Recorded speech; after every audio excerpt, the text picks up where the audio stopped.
everybody. I'm Cassidy, one of your Indianapolis Colts cheerleaders, and you're watching the Believe in Colts podcast. Welcome back to Believe in Colts. I'm Lawrence Owen. With me, as usual, is my guy, Mr. Thomas.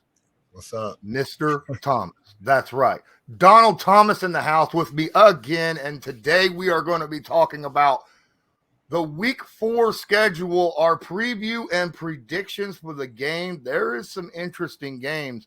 There's one in particular that I think every NFL fan is excited to see about what to expect coming up. We were just talking about that a moment ago. So Donald, before we get into it, real quick, I just want to remind everybody, BetOnline is your number one source for all your betting needs. Get the latest odds, lines, and matchup reports for baseball, boxing, golf, NFL, and more. BetOnline continues to be the fastest and easiest way to place your wagers, including live betting and your favorite casino and card games available to play right from your phone. Head to the website or use your mobile device to sign up today and get in on the action. Remember, use promo code BELIEVE, that's BLEAV, to receive your 50% welcome bonus on your first deposit. BetOnline, where the game starts. Donald, it's a slate of games today, man. What's your overall thoughts about this week's slate of games? There's some big matchups. I'm excited to see, the big divisional game is going to be that Dolphins-Bills game. I'm excited to really see the outcome of that game. I was telling you, I think that's going to be probably the most physical game of the week. Buffalo is a hard place to play, and Miami's the hottest team in football at this point.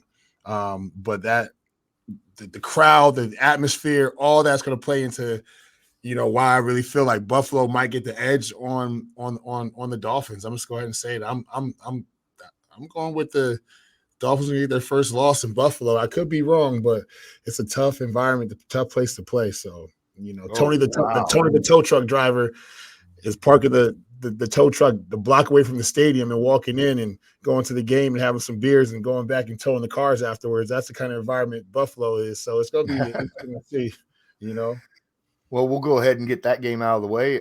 Then the Miami at Buffalo, the 1:00 game on Sunday. Miami obviously just threw 70 points on a hapless Denver Broncos, but Buffalo is not Denver, right? Like you're saying, Buffalo is a good team. Josh Allen just, this past Sunday really, showed us all, hey, I'm still good, dude. I'm still a darn good quarterback in this league.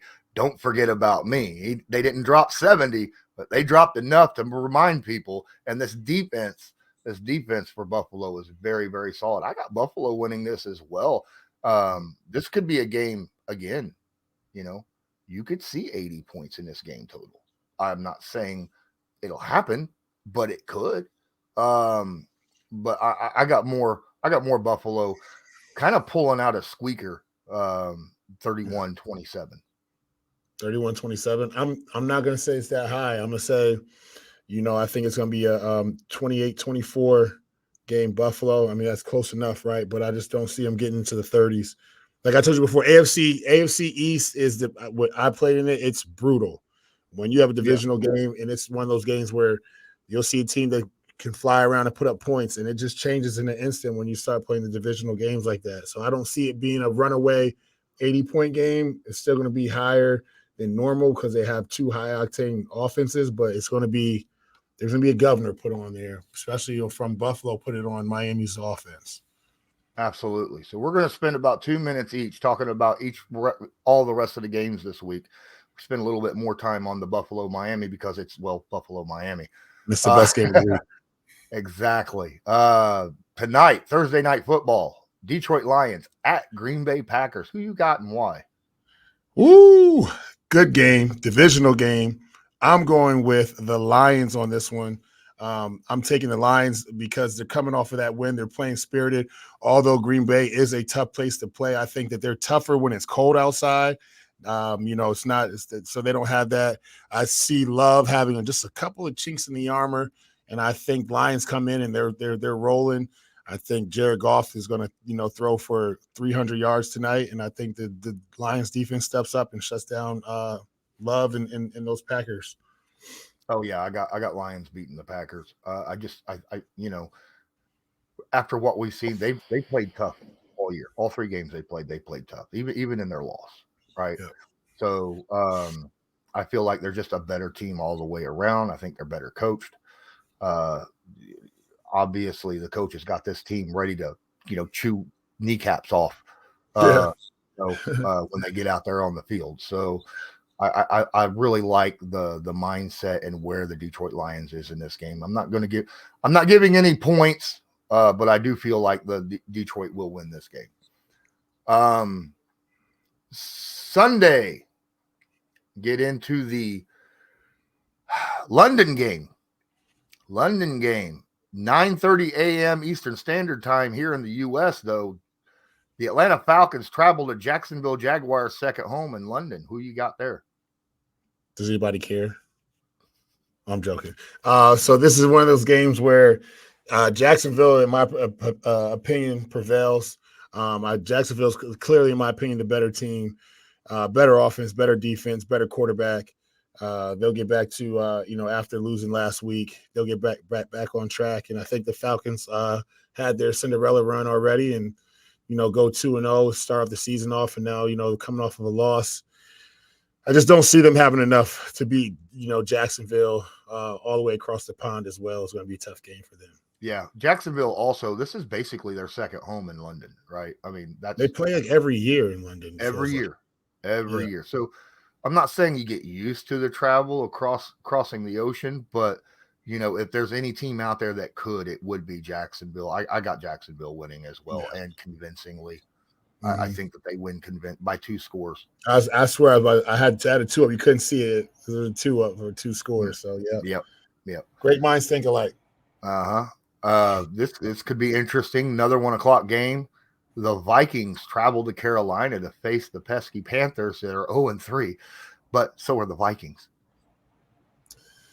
Yeah, another game that I could care less about watching, but because it is it is a game that it's worth, it's notable, so to speak. I see the Vikings coming in and starting to right the ship here. They're not going to go 0-17. Like, let's just be real here, right? So Kirk Cousins, to me, is an older quarterback. He's not bad. I'm not putting Kirk Cousins in the bad category by any stretch of imagination. I think he comes in and Andy Dalton's going to be who Andy Dalton truly is, and that's a bottom of the barrel quarterback, in my opinion. And I think that, the Vikings right the ship this week and they scratch out a win by 1 score. I'm going to say this. I think Vikings win, and everybody's going to remember, oh, yeah, there's another really good wide receiver in the league besides, Hill. His name's Justin Jefferson. Right. Yeah. He's frustrated right now, too. I'll tell you that. Yes, he is. Yes, he is. Here's the game. The next game we go over is the game that. All right. So I don't think anyone cares what happens in this game. I don't even think fans of the teams care what happens in this game. That is Denver heading to Chicago, ladies and gentlemen. Well, I heard they canceled it. Yeah, that's this should have been the Thursday night football game because that would have been get it out the way. Yeah. Yeah. I mean, it goes into effect last year. All the Thursday night football games were awful games, right? They were actually, like, right now. Now I got to rush home tonight to watch a game that's worthwhile watching. But this is not that, right? So here's the deal. Broncos, I'm taking Broncos in Chicago. So I think Chicago's a complete mess. I think the Broncos were completely embarrassed, and if they have any type of dignity and self-respect for themselves, they come back out this week and put a hurting on Chicago. I think Chicago's on the ropes. I think whatever curse has been put on the Chicago Bears, I hope they pay the price to get it lifted because this is rough, this early in the season. So I'm giving Broncos the edge in this game. I think Russell Wilson has enough veteran, qualities about himself to get guys to get going, hopefully. But it's more of a pride thing for them than anything. Yeah, I mean the Broncos, yes, they gave up 70 points to Miami The Bears is not Miami, and at least the Broncos scored 20 in their game, right? Mhm. The Bears, I think, scored 3. I got the Broncos in this game. It's not like it's going to matter overall at the end of the year. Maybe on whoever has, the first overall draft pick. That's about it. Moving on to another 1:00 game, and in my opinion, if there's a game that's worth watching outside of Miami Buffalo, I think Ravens at Browns, divisional fight. I think this is going to be a heck of a matchup right here to be able to watch. Cleveland wins by 2 scores in this game. I think that, like I said 2 weeks ago, and I said it last week, the Ravens are a one-trick pony right now. Their offense runs through Lamar Jackson. No one else has truly stepped up. Their offense is stagnant. Like I know that last week it was a rainy game, but it was slow. And the Browns have some confidence now with Deshaun Watson, showing some, some youthful, Deshaun Watson-esque performance like he did last week. So I got Cleveland, going to Cleveland is not an easy place to play either. And so I got Cleveland getting a spirited win here and really, giving, Baltimore some humble pie and sending them home 2-2. Oh yeah, I got Cleveland winning this. If Baltimore thought that facing our defense was tough, Browns is over there going, wait till they get a load of me. Miles Garrett is a man-child. Oh my god, that whole defense is so good. That whole defense. You put Miles Garrett on any team, and he instantly boosts that defense to be like definitely playoff contender, but if not, to be one of the most feared. He's incredible. He's getting better as he gets older. Man, if I'm not mistaken, he had 3.5 sacks last week. You're not mistaken. Good Lord. That's insane. Lord. Right, yeah. Yeah. And you got to remember, they got Ward, they got Rodney Thomas, they got a bunch of guys over there on that defense that is absolutely stellar. But that offense, if Deshaun Watson continues to play like he did this past week, Ravens don't stand a chance in this game. It'll start off ugly and end ugly, for them anyhow. Yeah. And shout out DeJuan Jones, local kid from Indianapolis, Ben Davis High School, Ohio State, 4th-round pick for the Browns starting at right tackle. He's doing a heck of a job this year. He's just a man-child. The dude's humongous. We took a picture this year, and he made me look like I was 10 years old standing next to my dad growing up. So, he just made me feel small, and I'm 6'4". So, he's a load there. He's definitely, staple. He's shutting guys down, and he's contributing to their run game as well. All right. Moving on to the next game. We got the Pittsburgh Steelers facing the Houston Texans at NRG Stadium. What you got? I'm going to take Houston in this game. I'm taking Houston in this game. I think that, coming off of last week's performance, they showed some life. They're starting to find some identity on offense. Pittsburgh, in my opinion, just does not have it. Pickett is not the guy. I think the glory days of any type of success for Pittsburgh is long gone right now. They need to find out who they are and find the right personnel for that locker room. Their 2 wins really weren't that impressive to me to start the season off. And I really just feel like they're going to go down to Houston, and Houston's riding high right now, and they have their hands full. And I think that they're going to Pittsburgh. I think Pittsburgh loses this game to Houston. This might be the first game that we actually choose differently because I've got the Steelers in a really ugly game. I agree with you on the Steelers offense. I don't think they even know what's going on over there right now. But CJ Stroud is going to be harassed bad. This defense still can play. TJ Watt is so tough to handle, on the strong side, right? And I got a feeling that CJ has a problem sometimes of holding the ball a little bit too long, at least from what I've seen this year. And you can't do that against TJ Watt. You can't. All you gotta do is just leave your tight end in to help block on that side, and they'll be fine. That will be my game plan. Like, hey, you're not going out for the pass. You're lined up on that side every time, unless we have to make with 5 wide or something like that, and we got to get the ball out quick, 3-step drop, boom. But I'm just giving him an extra chip help all week, all game. And so like I'm looking at this thing like control him, and Pittsburgh. I got like a 12-10 game.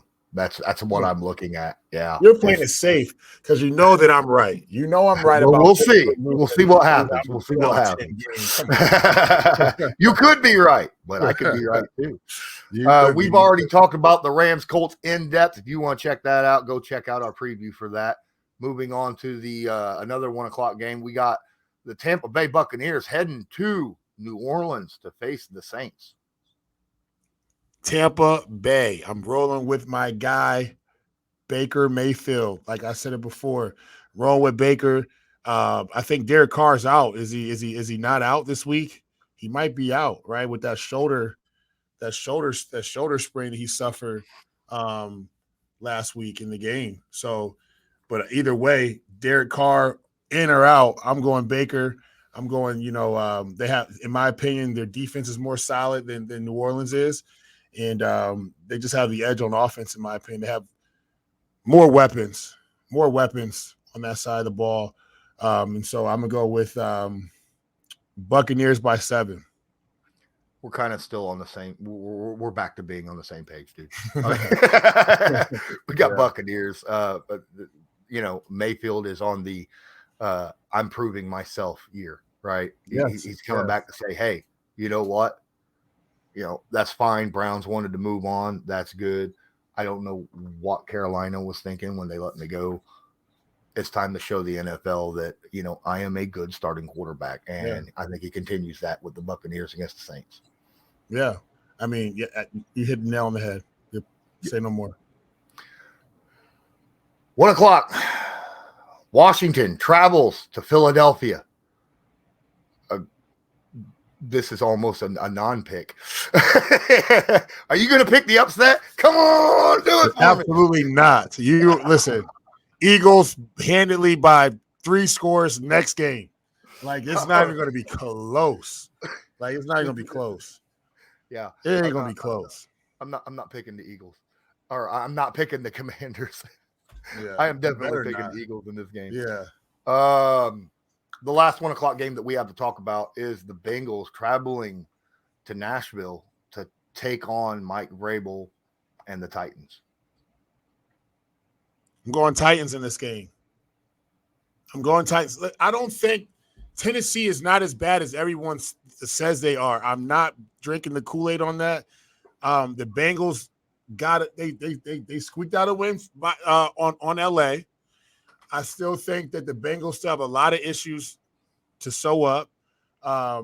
Tennessee's not as bad as we're saying they are, man. If they get that run game going, everyone, says that Tannehill's so terrible and he's this and he's that. And I agree that he's not the greatest quarterback, but if you get the running game going, I think this is a game where they can get the running game going against Cincinnati. I just feel it, but they also have to stop Cincy's running game because their running game is what has been keeping him in they got him the win last week, in my opinion, because Joe Burrow is not 100% Joe Burrow right now. I'm going Tennessee. It's going to be tight. It's a score, but Tennessee gets this win at home. I'm on a fence on this one. I really am. This is a tough one to kind of gauge, right? Because I feel like we still haven't seen the real football team from both of these teams yet. No, you haven't. Right? We're still waiting. Now I got to pick a team. I'm going to go with the Bengals. I feel like the Titans could absolutely win this game as well, but I'm going with the Bengals as long as what you said, they lean on, Joe Mixon, don't worry about throwing it as much. The Bengals defense is actually pretty darn good. I like what they do out there. They can get pressure. And if they could get pressure on Tannehill obviously likes to throw interceptions when there's pressure in his face. So, I still feel like this is a game that the Bungles could bungle, right? But I'm going to go ahead and pick them in a very close game. Okay. 4:00, first 4:00 game. We're going to talk about Raiders at Los Angeles Chargers. Oh man, this can go either way in my opinion. I'm going Chargers at home. Taking them by at least a touchdown. Chargers are still, in my opinion, they're a middle of the pack team, and so are the Raiders. I'm simply giving the Chargers the edge on this one. I feel like they have the better defense, and that will prevail in this game. Raiders still, I don't know what's going on with Jacobs. It's a question mark in the league right now as to what's going on with their offense and their run game.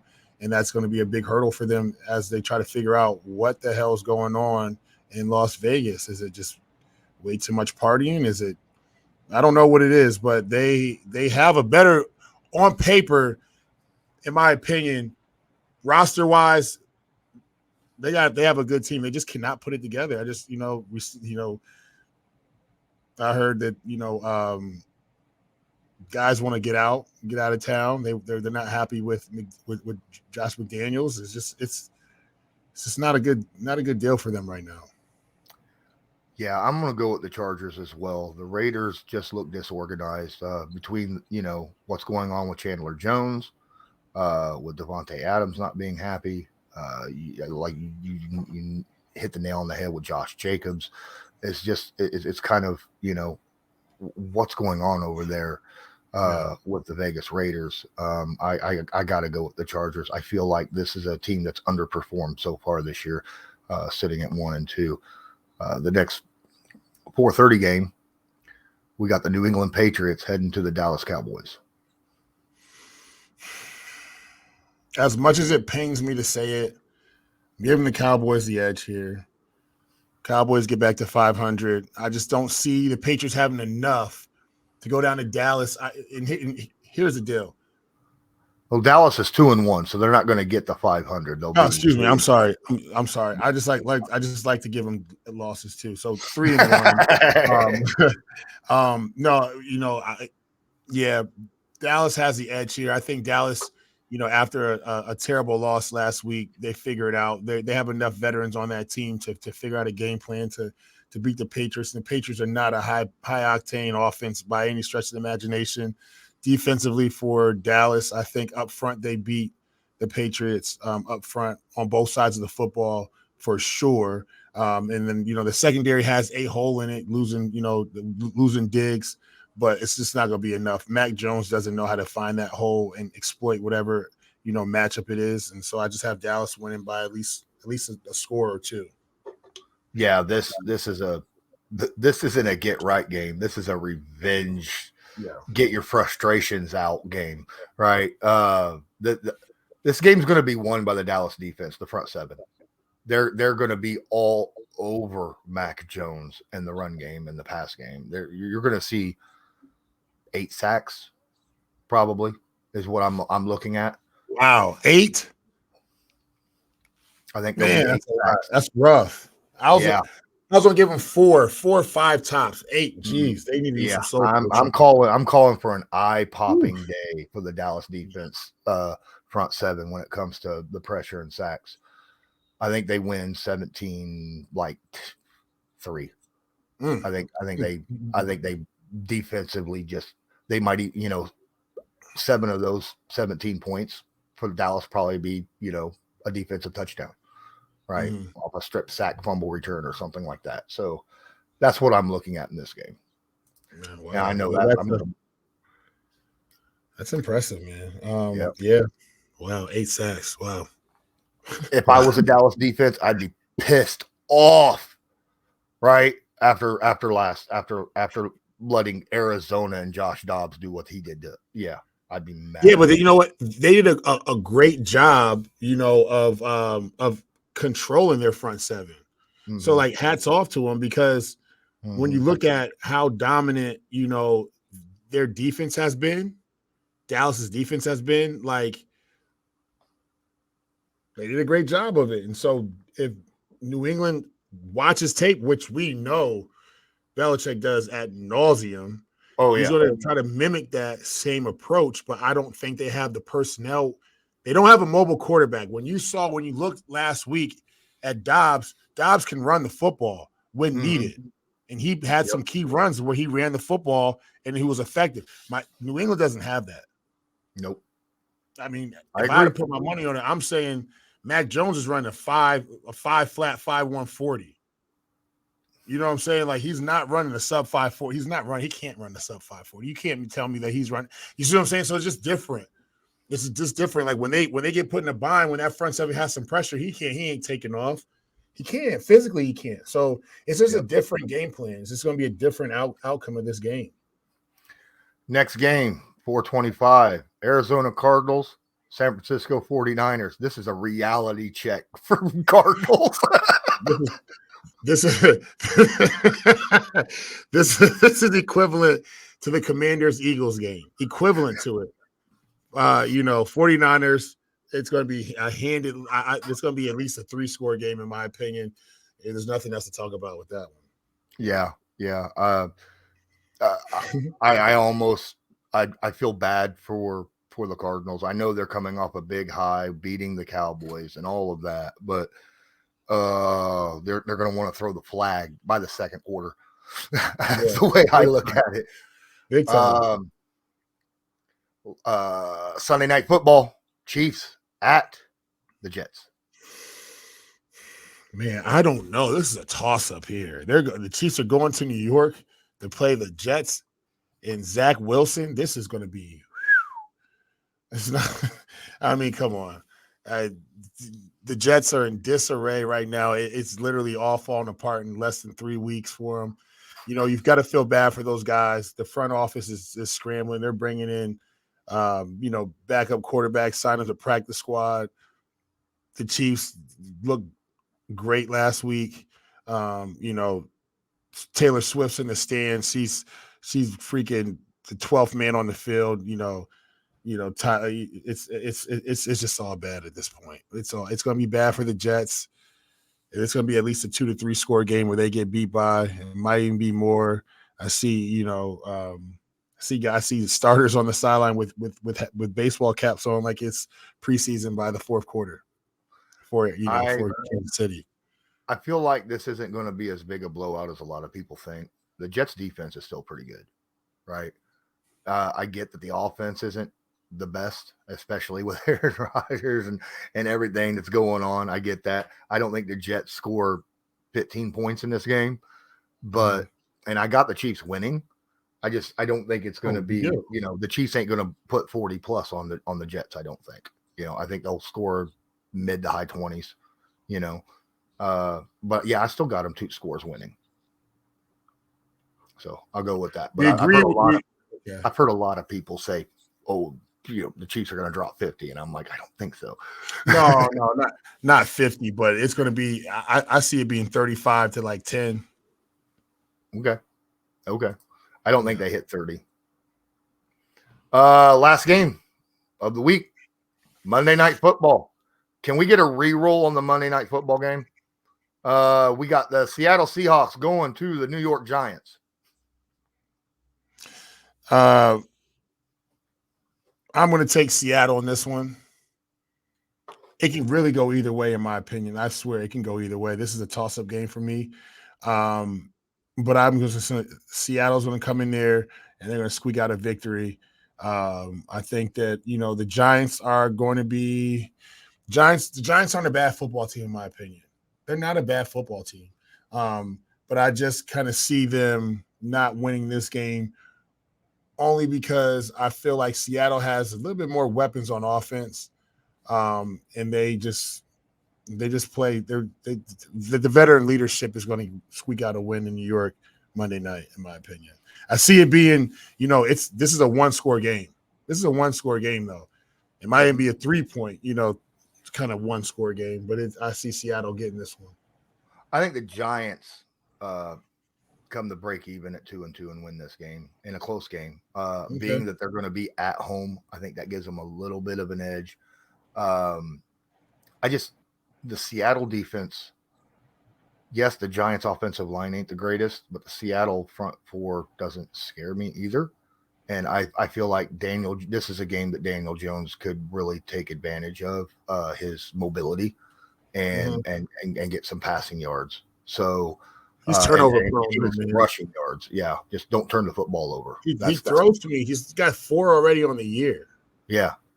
Well, and a lot of those turnovers are because good defenses were pressuring him, right? Because of the bad offensive line. So, hey, well, that's just the name of the game, though, right? It is. I don't think Seattle has a defensive line to. No, they don't. But I think that Carroll's going to have something cooked up for him. Oh yeah, he will. He will. Again, though, I say it's a close game. I give it to the Giants because it's at home. So okay, fair enough. But yeah, I could see this as a 3-point game, 4-point game, something like that. Yeah. All right, I think that's going to do it. Let us know in the comments what you think of our predictions, where we went wrong, where we went right. And until next time, I'm Lawrence Owen. That's Donald Thomas. This was Believe in Colts, brought to you by Bet Online. And I want you to have a good one. We'll see that. Do you believe?